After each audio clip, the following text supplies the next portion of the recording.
ನಮಸ್ಕಾರ ವೀಕ್ಷಕರೇ, health tips ಇನ್ Kannada YouTube ಚಾನಲ್ಗೆ ಸ್ವಾಗತ. ಮೊದಲೆಲ್ಲ ವಯಸ್ಸಾದ ಮೇಲೆ ಮಂಡಿ ನೋವಂತಹ ಸಮಸ್ಯೆಗಳು ಬರುತ್ತಾ ಇದ್ದವು. ಆದರೆ ಇತ್ತೀಚಿನ ದಿನಗಳಲ್ಲಿ ವಯಸ್ಸು 25ರಿಂದ 30 ದಾಟಿರುವುದಿಲ್ಲ. ಆವಾಗಲೇ ಈ ಮಂಡಿ ನೋವು, ಸೊಂಟ ನೋವು, ಅನೇಕ ತರಹದ ಸಮಸ್ಯೆಗಳು ಕಾಡುತ್ತಾ ಇದೆ. ಒಮ್ಮೆ ಮಂಡಿ ನೋವು ಶುರುವಾದರೆ ಮುಗಿತು, ಸಾಕಪ್ಪ ಸಾಕು ಅನಿಸಿಬಿಡುತ್ತದೆ.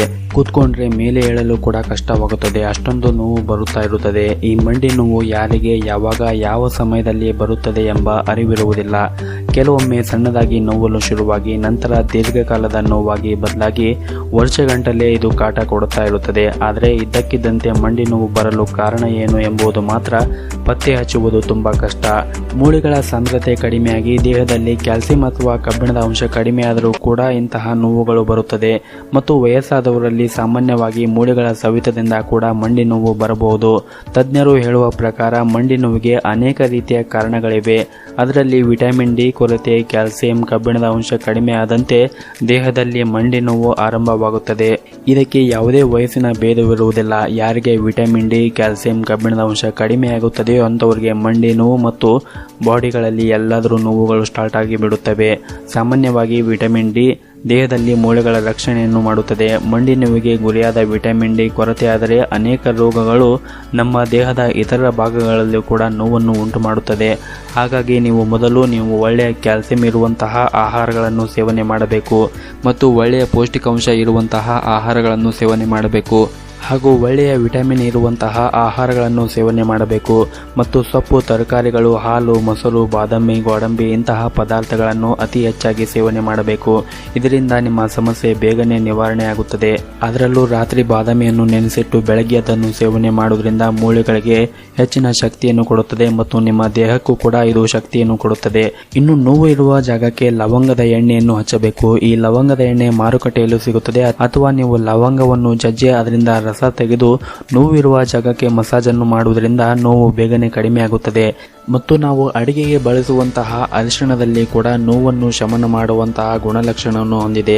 ಈ ಅರಿಶಿಣವನ್ನು ಬಿಸಿಯಾದ ಹಾಲಿನೊಂದಿಗೆ ಸೇವಿಸುತ್ತಾ ಬಂದರೆ ಕೀಲು ನೋವಾಗಿರಬಹುದು, ಮಂಡಿ ನೋವಾಗಿರಬಹುದು, ಸಂಧಿವಾತಕ್ಕೆ ಸಂಬಂಧಿಸಿದ ಸಮಸ್ಯೆಗಳು ಕ್ರಮೇಣವಾಗಿ ದೂರವಾಗುತ್ತಾ ಬರುತ್ತದೆ. ಮತ್ತು ಈ ಅರಿಶಿಣವನ್ನು ಚೆನ್ನಾಗಿ ನೀರಿನೊಂದಿಗೆ ಕಲಸಿ ಅದನ್ನು ಪೇಸ್ಟ್ ರೀತಿಯಾಗಿ ತಯಾರಿಸಿ ಈ ಪೇಸ್ಟ್ ಅನ್ನು ನೋವಿರುವ ಜಾಗಕ್ಕೆ ಹಚ್ಚಿ ಚೆನ್ನಾಗಿ ಮಸಾಜ್ ಮಾಡಿ ಅರ್ಧ ಗಂಟೆ ಬಿಟ್ಟು ಉಗುರು ಬೆಚ್ಚಗಿನ ನೀರಿನಲ್ಲಿ ತೊಳೆಯಿರಿ. ಇದರಿಂದ ಮಂಡಿ ನೋವು ಬೇಗನೆ ಕಡಿಮೆ ಆಗುತ್ತದೆ. ಮತ್ತು ಮೆಂತೆಕಾಳು ಕೂಡ ಮಂಡಿ ನೋವನ್ನು ಬೇಗನೆ ಕಡಿಮೆ ಮಾಡುವಂತಹ ಶಕ್ತಿಯನ್ನು ಹೊಂದಿದೆ. ಈ ಮೆಂತೆಕಾಳನ್ನು ರಾತ್ರಿ ನೀರಿನಲ್ಲಿ ನೆನೆ ಹಾಕಿ ನಂತರ ಬೆಳಗ್ಗೆ ಎದ್ದು ಆ ನೀರನ್ನು ಸೋಸಿಕೊಂಡು ಈ ಮೆಂತೆಕಾಳನ್ನು ಖಾಲಿ ಹೊಟ್ಟೆಯಲ್ಲಿ ಸೇವನೆ ಮಾಡಬೇಕು. ಈ ಮೆಂತೆಕಾಳನ್ನು ಸೇವನೆ ಮಾಡುವುದರಿಂದ ಮಂಡಿ ನೋವು ಬೇಗನೆ ಕಡಿಮೆ ಆಗುತ್ತದೆ. ಮತ್ತು ಈ ಮೆಂತೆಕಾಳನ್ನು ರುಬ್ಬಿ ಪೇಸ್ಟ್ ಮಾಡಿ ನೋವಿರುವಂತಹ ಜಾಗಕ್ಕೆ ಹಚ್ಚಿಕೊಂಡ್ರೂ ಕೂಡ ನೋವು ಬೇಗನೆ ಕಡಿಮೆ ಆಗುತ್ತದೆ. ಈ ಮೆಂತೆಕಾಳನ್ನು ಬೆಳಗ್ಗೆ ಸೇವನೆ ಮಾಡುವುದರಿಂದ ನಿಮ್ಮ ಮಂಡಿ ನೋವು ಮಾತ್ರವಲ್ಲದೆ ನಿಮಗೆ ಶುಗರ್ ಇದ್ರೂ ಕೂಡ ಶುಗರ್ ಅನ್ನು ಕೂಡ ಕಂಟ್ರೋಲ್ಗೆ ತರುತ್ತದೆ. ಅಷ್ಟೊಂದು ಶಕ್ತಿ ಈ ಮೆಂತೆ ಕಾಳಿಗೆ ಇದೆ. ಮತ್ತು ಈ ಓಂ ಕಾಳನ್ನು ನುಣ್ಣಗೆ ಅರೆದು ಅದನ್ನು ನೋವಿರುವ ಜಾಗಕ್ಕೆ ಹಚ್ಚುವುದರಿಂದ ಕೂಡ ನೋವು ಬೇಗನೆ ಕಡಿಮೆ ಆಗುತ್ತದೆ.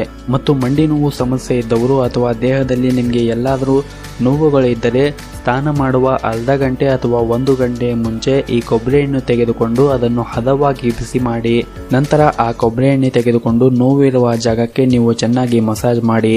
ಈ ಕೊಬ್ಬರಿ ಎಣ್ಣೆಗೆ ನೀವು ಕರ್ಪೂರವನ್ನು ಪುಡಿ ಮಾಡಿ ಕೂಡ ಹಾಕಿಕೊಂಡು ಮಸಾಜ್ ಅನ್ನು ಮಾಡಿಕೊಳ್ಳಬಹುದು. ಇದರಿಂದ ನಿಮಗೆ ಬೇಗನೆ ನೋವು ಕಡಿಮೆ ಆಗುತ್ತದೆ.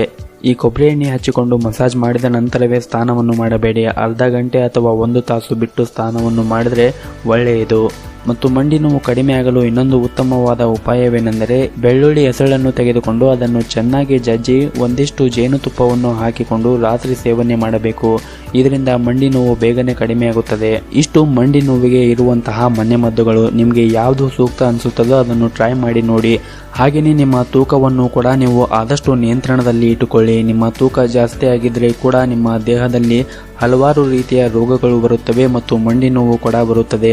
ಪ್ರತಿನಿತ್ಯ ಯೋಗ ಅಭ್ಯಾಸವನ್ನು ಮಾಡುವುದರಿಂದ ಕೂಡ ಮಂಡಿ ನೋವು ಕಡಿಮೆ ಆಗುತ್ತದೆ. ಈ ವಿಡಿಯೋದಲ್ಲಿ ತಿಳಿಸಿರುವಂತಹ ಮಾಹಿತಿ ನಿಮಗೆ ಇಷ್ಟವಾದರೆ ಈ ವಿಡಿಯೋನು ದಯವಿಟ್ಟು ಲೈಕ್ ಮಾಡಿ ಮತ್ತು ಶೇರ್ ಮಾಡಿ. ಧನ್ಯವಾದಗಳು.